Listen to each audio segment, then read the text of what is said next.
measurable progress, talks of peace, and getting back Ethiopia to some steps towards normalcy. I think it'll take some time before we ultimately get there, but we've got to stop taking steps in the wrong direction.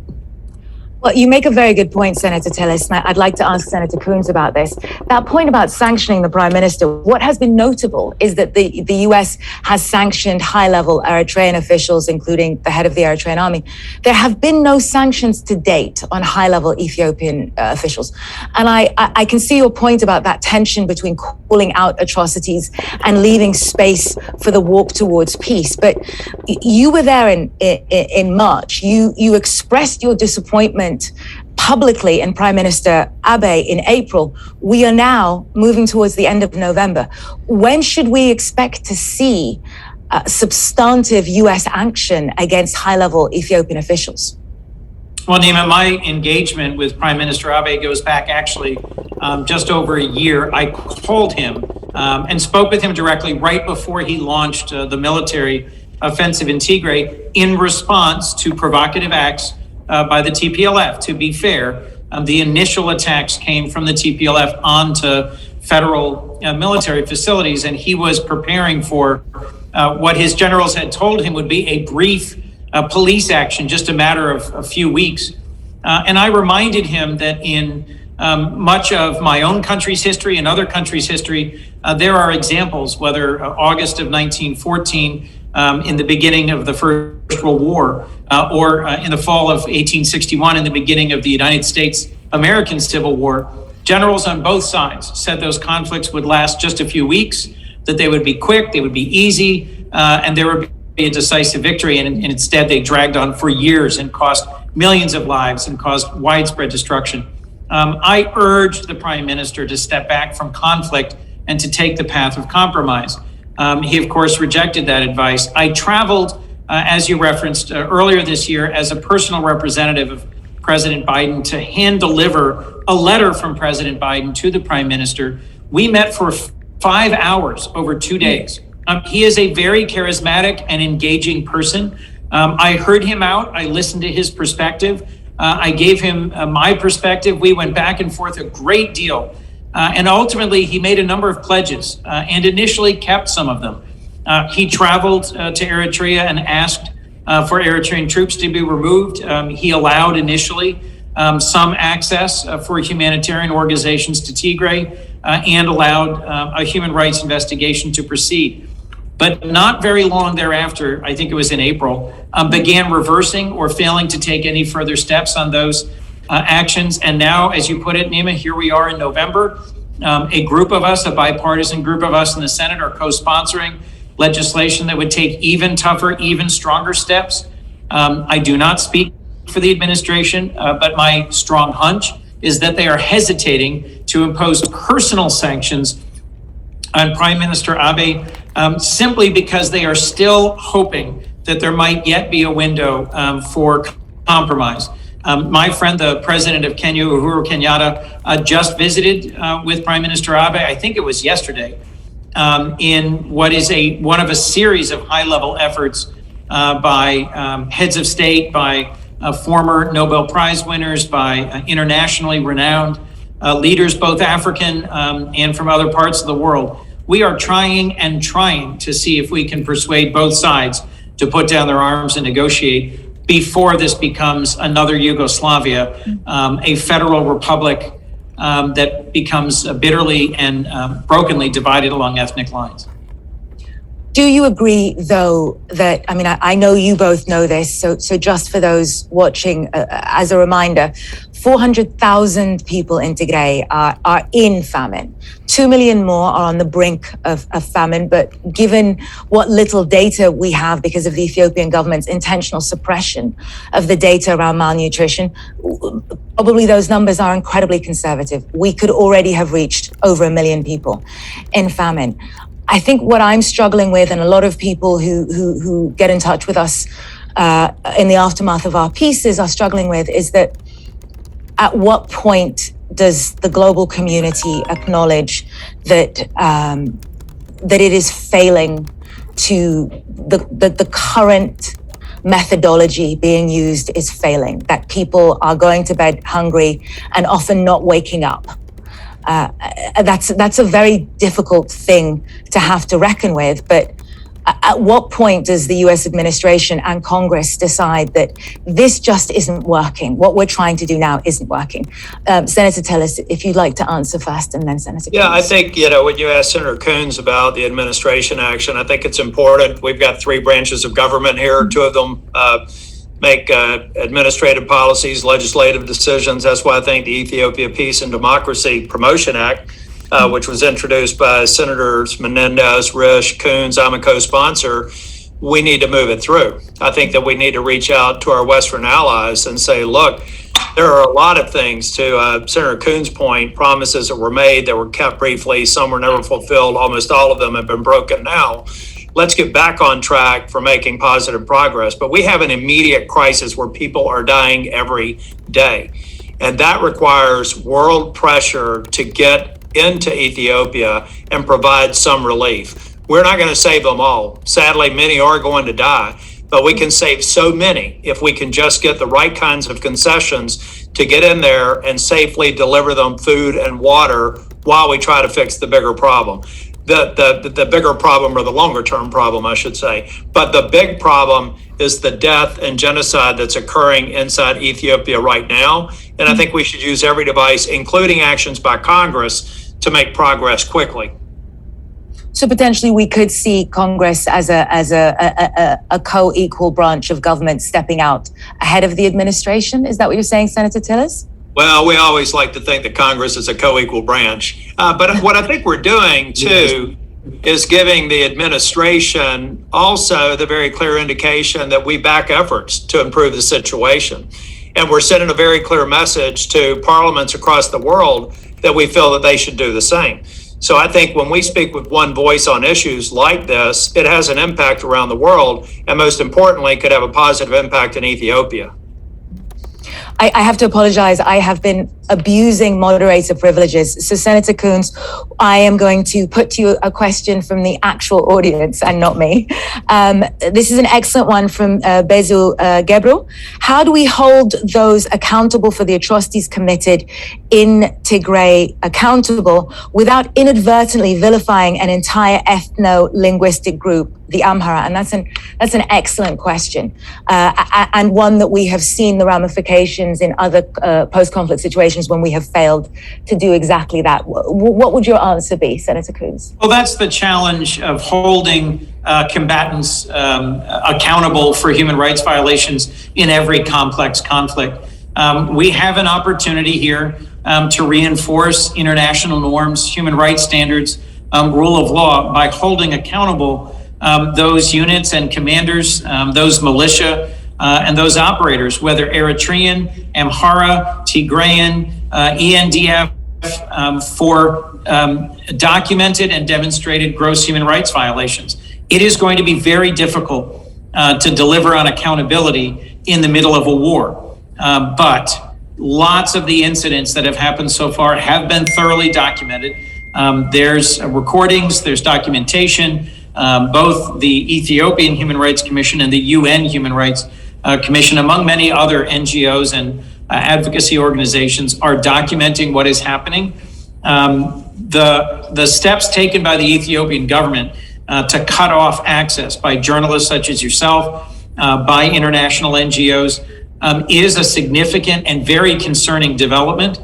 From the very beginning of this conflict a year ago, the Ethiopian government has tried to restrict access, not just of life vital food and water and nutrition, but also of information. And that's been very problematic. But I think in the end, there will be accountability. And it's important for those actors on the ground to know that the international community will be determined to deliver on accountability.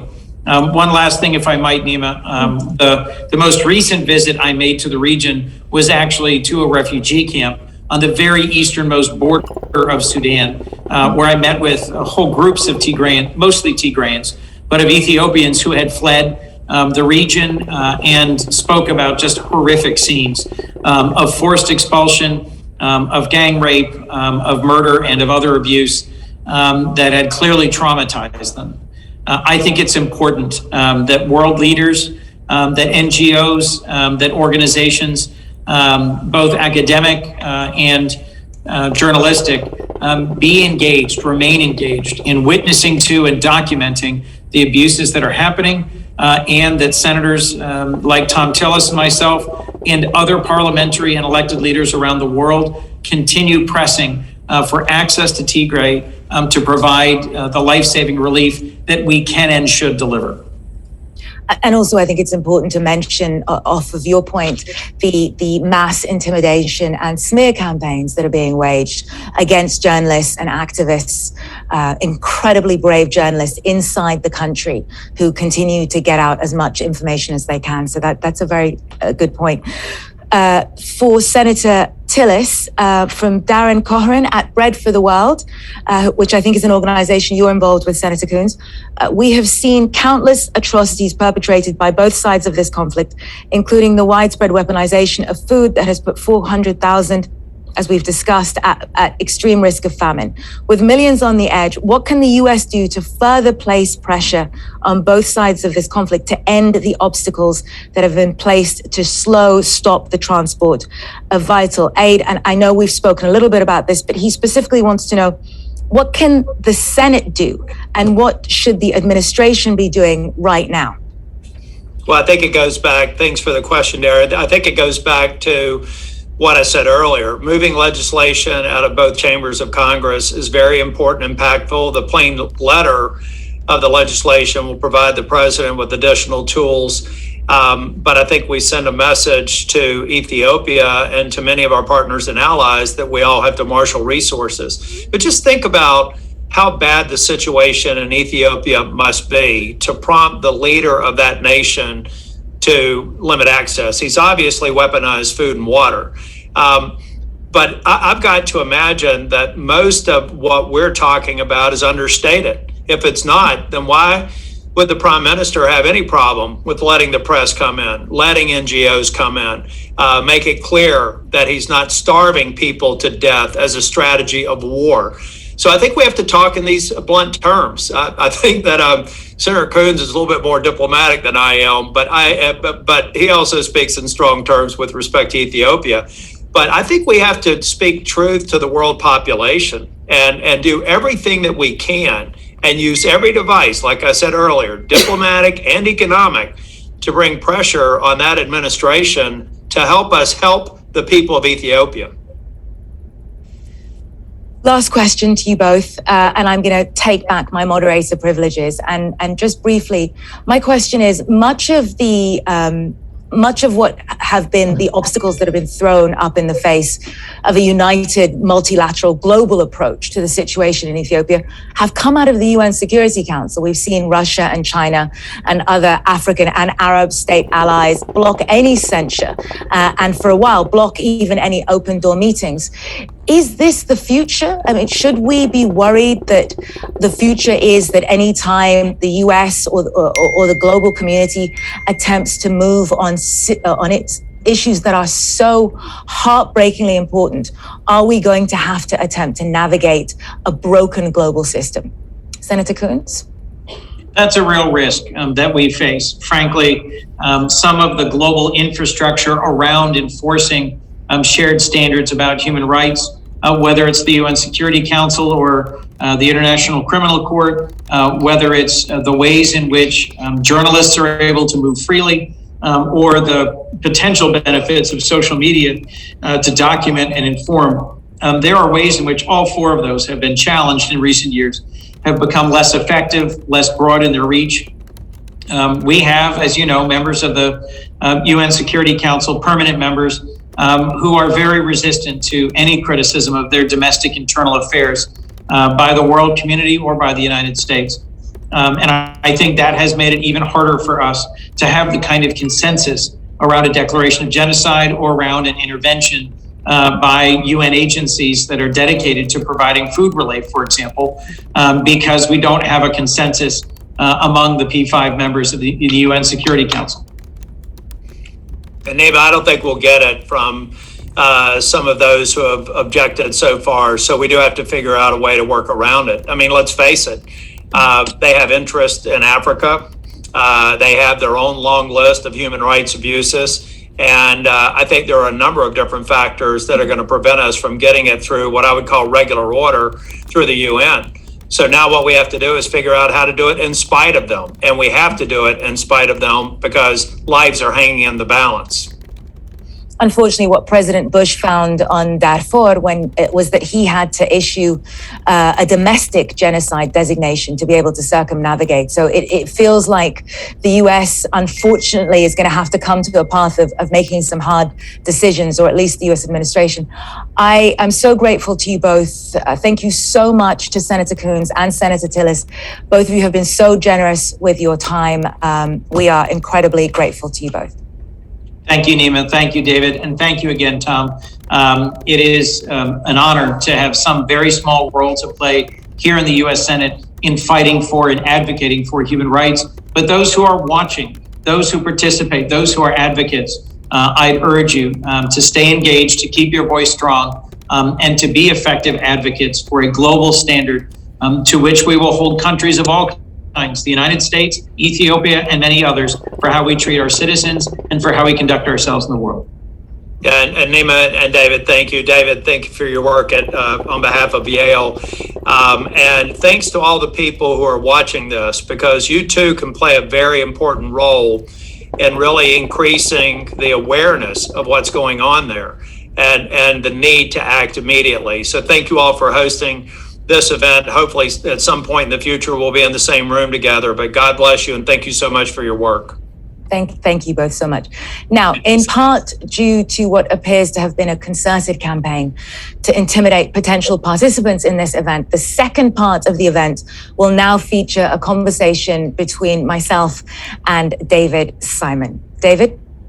Yes, thank you very much, Nima. And excuse me. At this, let me just begin by describing a little bit what you're referring to.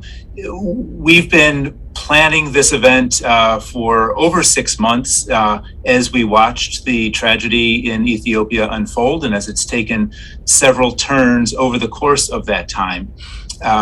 We were anxious to have a widely representative group discussing this, and to have actually multiple roundtables or panels discussing different issues.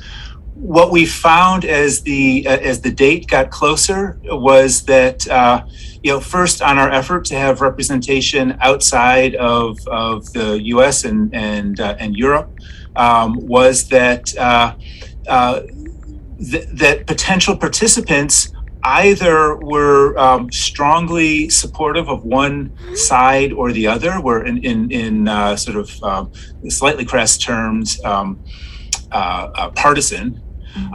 And we didn't want that. We didn't want to have a partisan argument between one side and the other over their different perspectives. We know that those two sides have different perspectives, and it's minimally interesting to have those aired. But we also know that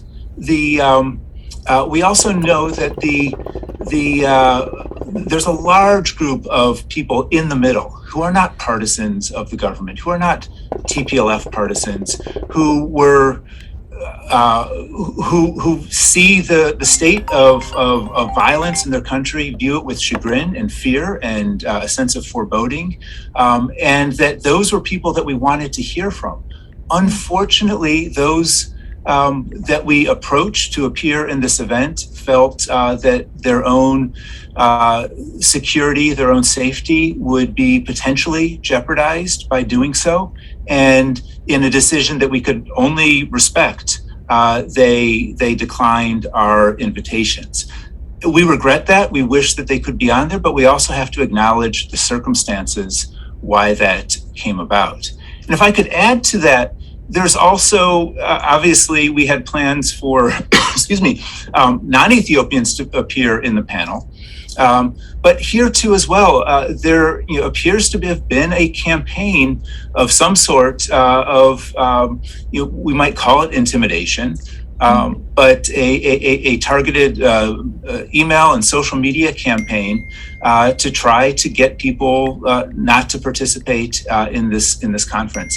And I think we can circle back in the course of our discussion to why that might be the case, and in particularly why that is so worrying. But I'll just conclude by saying, for now, by saying that it's really unfortunate, and it prevents us from having a richer discussion about these really important issues than we're able to have. But fortunately, it also allows us to leverage and gain from your expertise. So I think what would be great is if I could do the honors and introduce you a little bit more fully to those who don't know who you are and your incredibly deep breadth of expertise. So David J. Simon is a lecturer in the Department of Political Science at Yale University, as well as the director of Yale's Genocide Studies Program, which is hosting us today, and the director of the program's Rwanda Genocide Project. David has served as a consultant for the United Nations Office of the Special Assistant to Prevent Genocide since 2010. So I guess, David, given what we were just discussing with the senators, what really interests me is the aspects of your work that address international efforts to prevent atrocities, where they have failed, what they could do better. But I realized, speaking to some colleagues about today, that actually we should probably start even earlier than that. We should start at the very beginning, because a lot of people are confused by the distinction. What makes a genocide? What makes a war crime? And what makes a crime against humanity? So maybe if you could start us there. What is the difference between these terms? Thank you, Nima. Those are very important questions, and I think they're quite appropriate to begin with here, because I know there's been a lot of concern about the use of the term genocide in connection with the events that have unfolded in Ethiopia. It reminds me, my consulting work with the UN Office of the Special Advisor to Prevent Genocide, which has stopped. It hasn't continued to this day. But when I did that, we had difficulty approaching. We had our mission was to educate populations and state officials and civil society members about risks of genocide, but many countries did not want us in there, or did not want the office to be represented in there, or to set foot in their country, in their territory, because of the stigma associated with the word. So obviously, it's a word that's not going to lose its stigma. It's a very powerful word, but it is helpful to maybe demystify it a little bit and talk about what it actually means. The working definition that we have for the word genocide comes from the Convention on the Prevention and Punishment of the Crime of Genocide, known as the Genocide Convention. And it reads as follows: in the present convention, genocide means any of the following acts committed with the intent to destroy, in whole or in part, a national, ethnic, racial, or religious group as such. And the following acts include killing members of a group, causing serious bodily or mental harm to members of a group, deliberately inflicting on the group conditions of life calculated to bring about its physical destruction in whole or in part, imposing measures intended to prevent births within the group, or forcibly transferring children of the group to another group.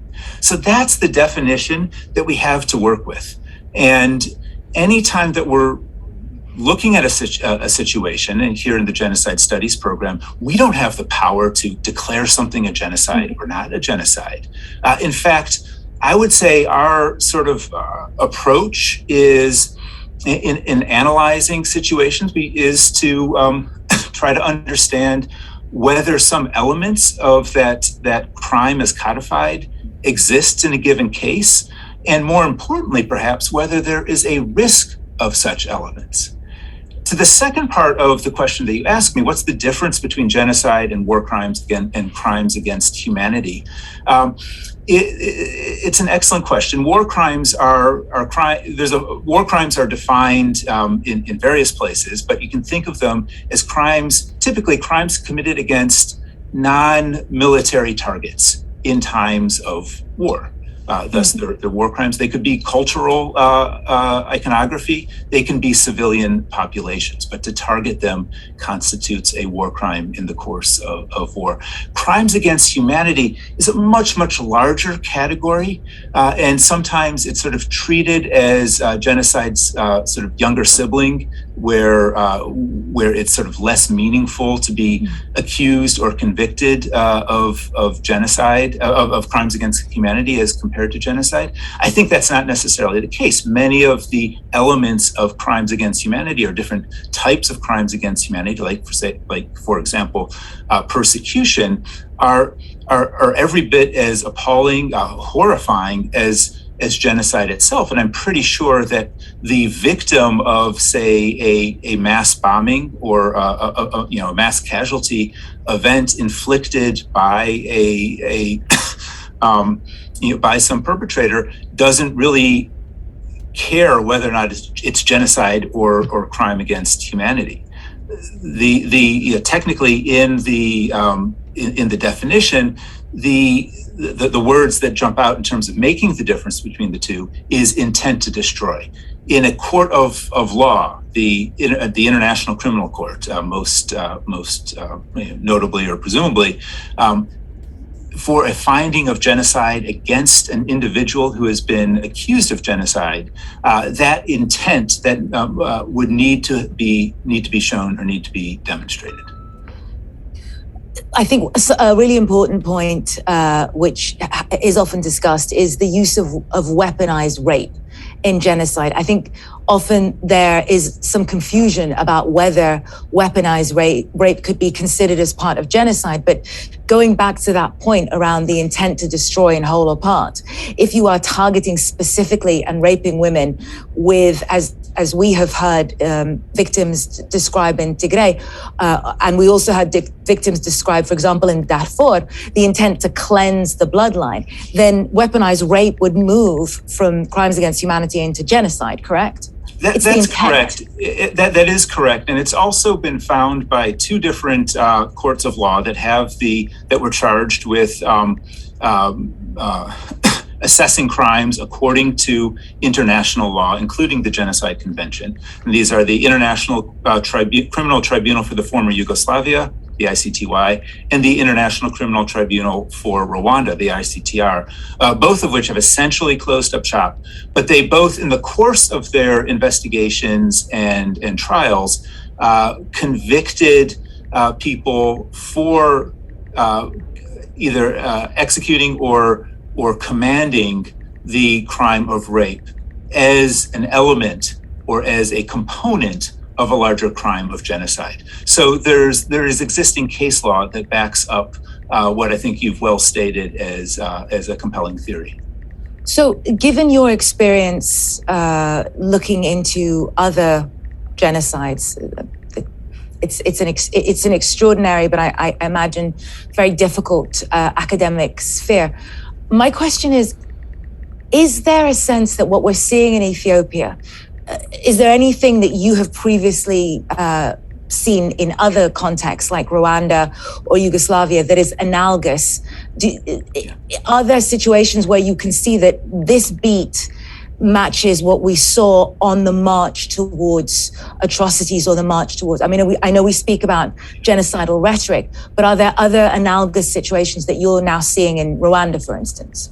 In Ethiopia, for instance. Ethiopia. Yeah, no, I very much appreciate that question because for better or for worse, that is a lot of how genocide studies scholars try to understand things. We, in trying to understand whether a genocide is occurring, we think of genocide as a process, not an event, and we look at we have to look at steps of the process. We very often see steps that remind us of previous genocides, previous sort of recognized genocides. That echo, yeah. That echo those steps, and they don't always turn into genocide, but so there's not. It's not like there's an on ramp with no shoulder. That rather, what makes it important and what makes it very important to sort of speak up and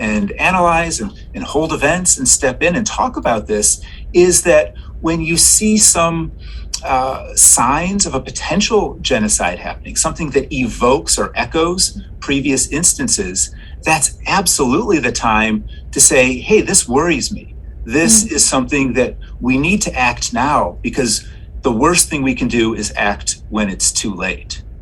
And to speak to the specific question that you asked about sort of, it's not antecedents, but similar situations. Let me say first that I think that when we talk about genocide as a process, there is, we need to think about what's driving that process. And one element is typically some form of political ambition, whether it's seeking political gain or trying to preserve political status.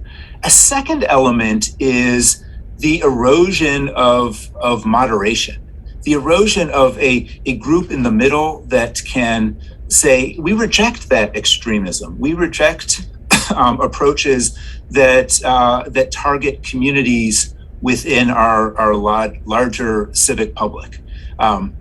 When you have a combination like that, along with more specific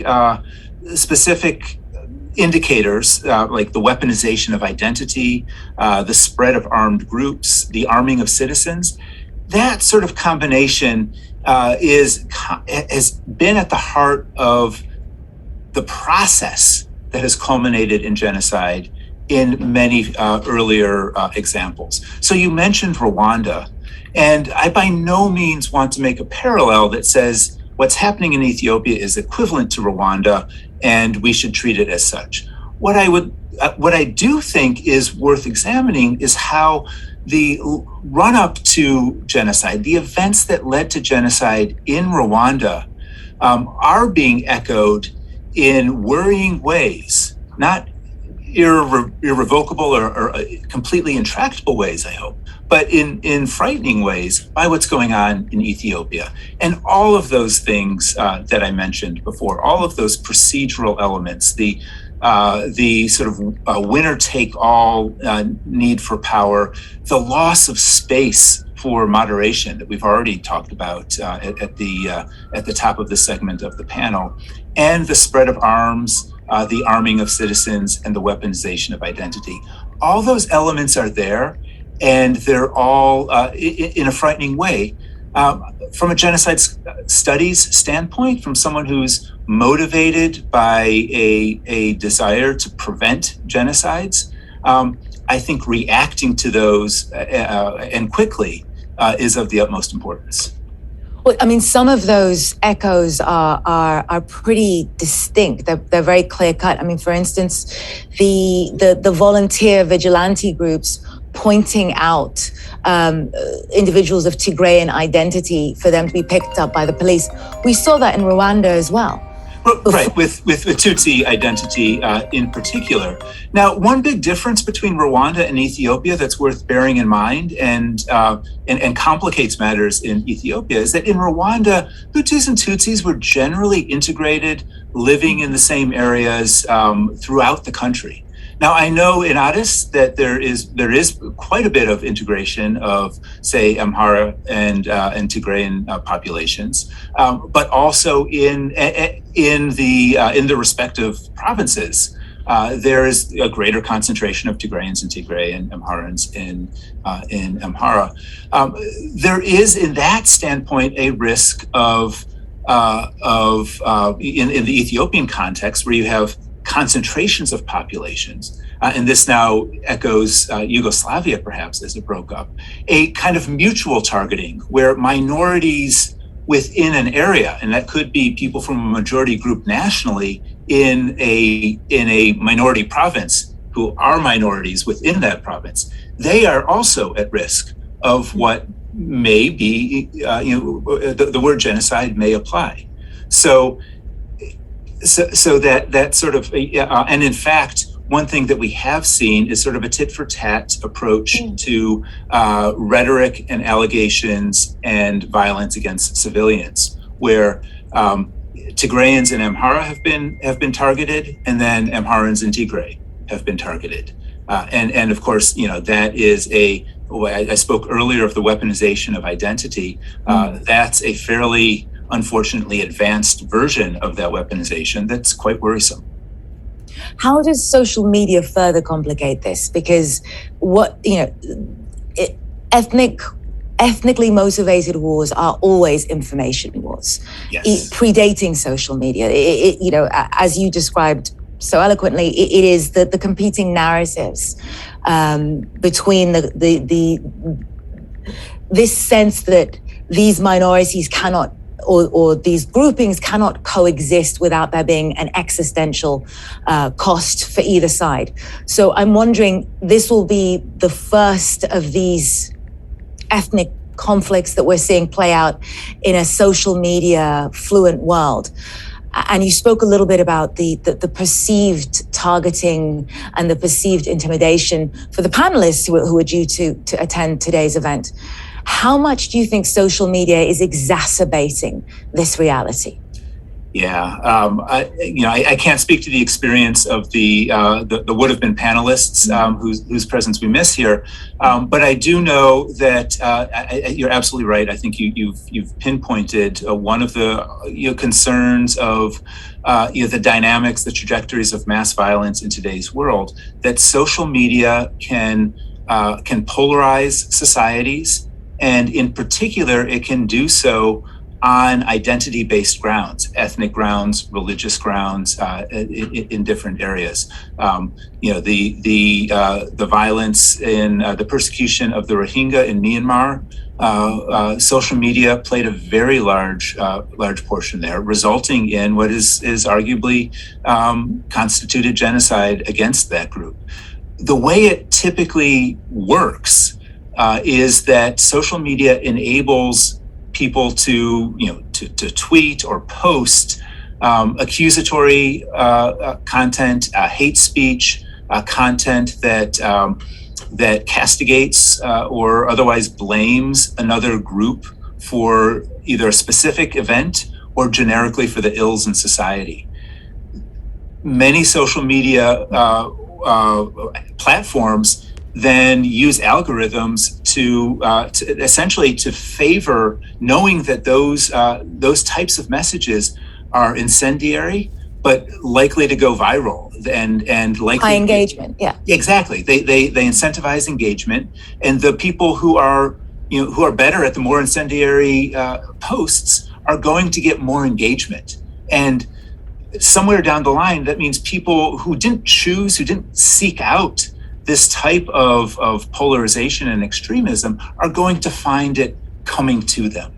And in that situation, then what doesn't work in social media are moderate voices. People say appeals for calm, appeals for unity. For whatever reason, they rarely can catch that sort of virality that more extreme messages do. And that's a recipe for polarization, like we've seen in Ethiopia, I'm afraid, and we may be seeing in many situations throughout the world.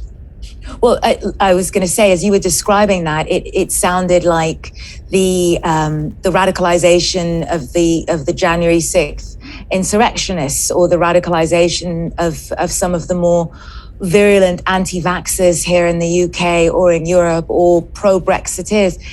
I mean, it sounds like a lot of the dynamics that we would associate with inter-ethnic, inter-communal violence are playing out in the US and in Europe as well.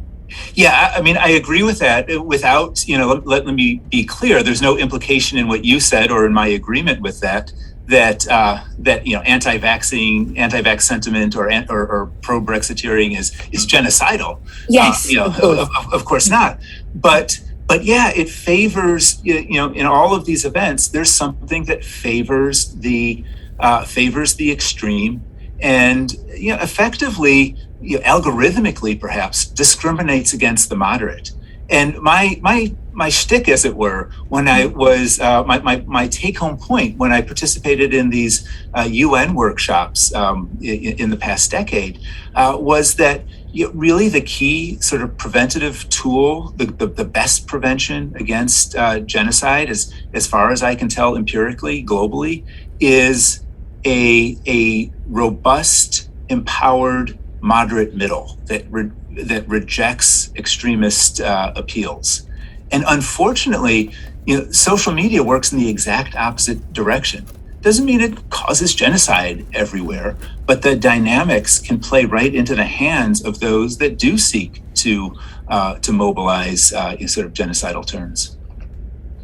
I wonder, given that you have studied the ways that these cycles, these footsteps towards atrocities and potentially towards genocide have played out in the past, how demoralizing is it to watch the violence continue to flare up in Ethiopia without a coherent global response?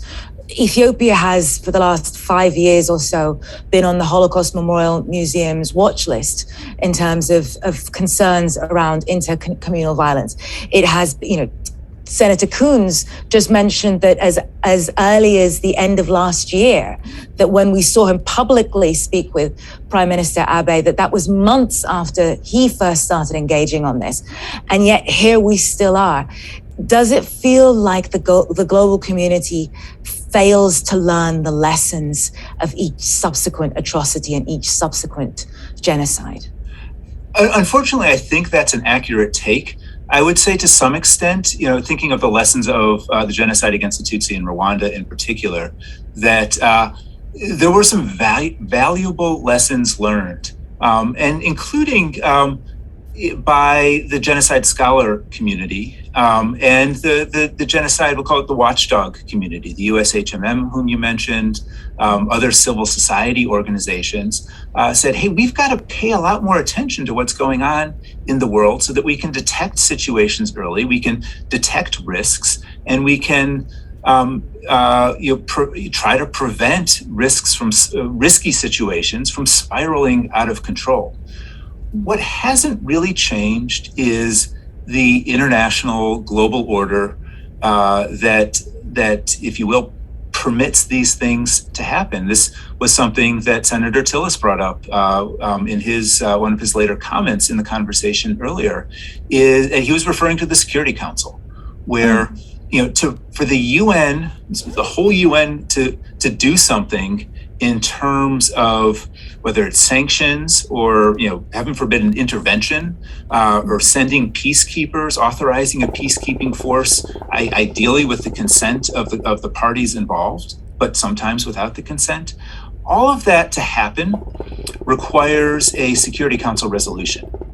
And a Security Council resolution requires a consensus among the 5 countries that have the ability to veto, the permanent ability to veto any resolution that comes across their table. And those 5, of course, are the United States, France, United Kingdom, China, and Russia.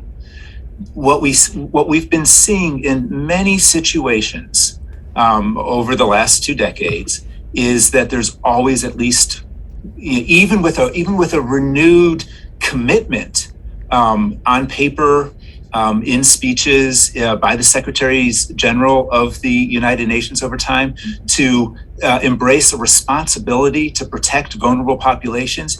Even with all of that, it comes down to some robust action. If robust action is required, comes down to the assent of the Security Council, and that has been virtually impossible to obtain, at least in the past 10 years. On these issues. Yeah, absolutely. I think it's quite telling when we talk about the echoes of atrocities and genocides past, that the UN Security Council also blocked a genocide resolution on Rwanda. And it was France that time. We have different actors now, but the kind of the global equilibrium remains the same, that there are always actors acting in their own interest or in the interest of their perceived allies. I just have time for one question. This has been such a fascinating conversation, so forgive me if I've indulged myself with regards to asking. I really appreciate it. I guess sometimes when you look at the past, it can allow you to see a path forward. And I'm not asking you to say what you would do if you woke up and became world king, but in an ideal world, what do you think could be the one thing that could help stop this march towards mass atrocity? It would have to start with an agreement of the militarized forces in Ethiopia. That includes the army of the government of Ethiopia, and especially includes the TPLF, to at least to lay down their weapons in the current campaign, to stop fighting one another. As long as there's fighting going on, there's only going to be further polarization, further radicalization, and a greater risk of mass atrocity crimes, including genocide. But if there can be some movement to the negotiating table, if there can be talks, if it's encouraging to hear that President Kenyatta in Kenya is working to sponsor that. If IGAD, the Intergovernmental Authority on Development in the Horn of Africa, can successfully bring the sides together, if the African Union can do something along those lines, it absolutely has to start there. There'll be no convincing the population and subpopulations of Ethiopia, that is those who sort of follow the narrative on one side or the other, that it's time to let go and it's time to sort of embrace the unity of the country if there's continued conflict.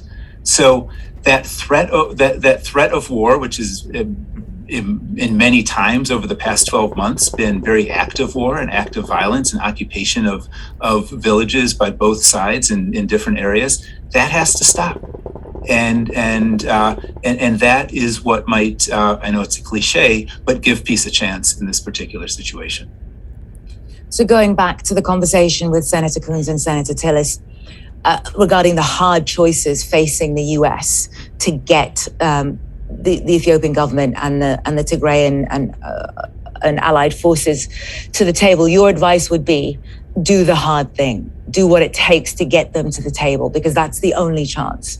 I think that that's fair.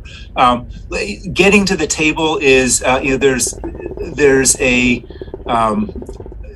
in peace studies, there's 1,000 articles and books about how you get people to the table, and they won't go there if they don't want to. But so you have to create incentives that make it desirable to be at the table, and those incentives can be positive inducements, or they can be negative on the other side, threats of sanctions and things like that. I believe that toolkit, that toolbox is certainly consideration of the use of those tools in that toolbox is entirely appropriate in this situation. So how they're used is how they're leveraged, how they can be made effective, how they might actually be able to reach out, or people might be able to reach out to this moderate middle within Ethiopia while it still exists. It's a very difficult question, and I won't pretend to know the answers there. But in a general sense, I do believe that that's the direction where the policy from the outside, from this question, as we've asked from the beginning about how do we from the outside, because we are all outsiders here in some respect, how do we respond to the crisis and the horrific scenes and episodes that have been unfolding? It's a question that I think that we have to search for answers, because choosing not to respond is that was one of the lessons that we hopefully did learn from Rwanda, that choosing not to respond or choosing to retreat, as was done in Rwanda, is a grave, grave mistake. Thank you so much, David. It has been a pleasure. Thank you so much for inviting me. And with that, I'm handing back The honor is to you. Thank you so much, Nima, for agreeing to spend really a difficult hour with us, because these topics are not easy to discuss. Nothing is light about this, or is meant to be taken lightly, and even just as we mentioned before, discussing the idea of genocide is taken to be incendiary. And therefore, despite our intentions and goodwill and good faith to the contrary, it is liable to be taken the wrong way. So I appreciate your being willing to do that for longer than myself, longer than for our guests from the Senate Human Rights Caucus. I appreciate the grace with which you've moderated both events. So I thank you deeply. With that, that will conclude the event, the Responding to the Crisis in Northern Ethiopia event, sponsored by the Yale Genocide Studies Program, and with the U.S. Senate Human Rights Caucus serving as an honorary co-host. We hope that this discussion has been illuminating. We hope that it has helped you think about things, that it has inspired the people listening in and watching to think about ways that their country can make a positive change in this troubling situation. On that note, I thank you all for coming. I see that there are over 1,200 people in attendance. I hope this has been a meaningful experience, and I invite you to return to future Yale Genocide Studies Programs events. Thank you.